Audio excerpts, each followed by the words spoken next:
So we just passed 26,000 miles with our Ford Transit van. We just did a fall road trip where we saw Devil's Tower.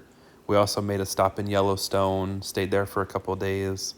And then from Yellowstone, we went up to Glacier National Park and stayed there for a day before driving home. So I just wanted to give like an updated miles per gallon on the gas, the economy, and go over a couple recalls. So fuel economy is staying right around that 14.7 is what it was before. Now we went up to 14.8 on average for the whole time.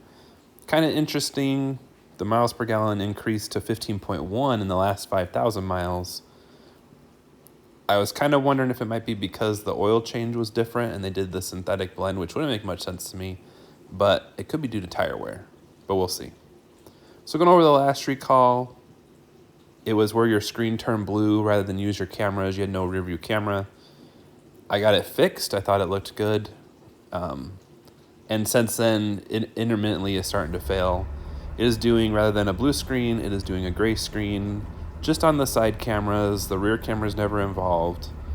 Since the rear camera is never involved, it seems like Ford actually doesn't care about the side cameras that much.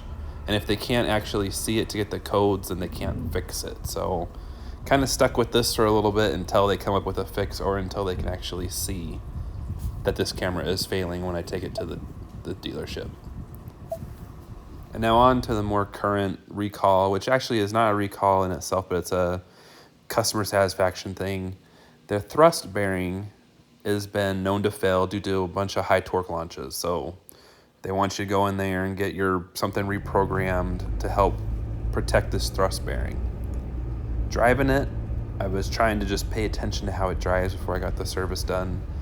You can see when you're driving in normal driving, it wants to be all-wheel drive. So when you first start from a stop, it's all-wheel drive to start.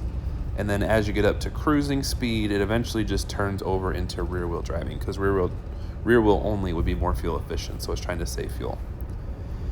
So I just kind of monitored the screen. I don't know how accurate the diagram is actually for what the tires are doing on the highway.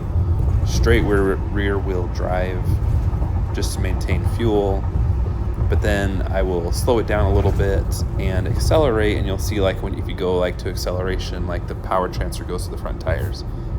I wonder if that has something to do with it. I have a feeling that it's more from people like maybe like all the delivery drivers out there that drive it hard like all day long. I feel like people who have camper vans, we drive this thing like it's a limo.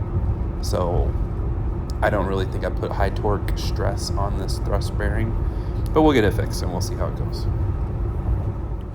And then this is just after the service. Acceleration from a stop. I'm in all-wheel drive, just like it was before. I didn't notice anything jerky or nothing. It still seems smooth. I do feel like it changes into straight rear-wheel drive right here kind of quicker than it did before. But maybe because the vehicle's warmer, I don't know. I'm not really seeing in city driving, I'm not feeling a difference as far as this update did. It's still, I feel like my van's always been a smooth driver and it's still driving smooth. This was a little noticeable. When I was on the interstate, I slowed down and then I started accelerating. You see the power increase. The RPMs actually didn't jump very quickly, but I'm accelerating at a pretty good clip from 60 to 70. Like that was a pretty good acceleration. Then the all-wheel drive kicks in. That was different than the way it did it before when I was driving to the dealership. That actually seemed like a smoother action there. I could be imagining it, but for the most part, I think this upgrade didn't change like a whole lot, but we'll see.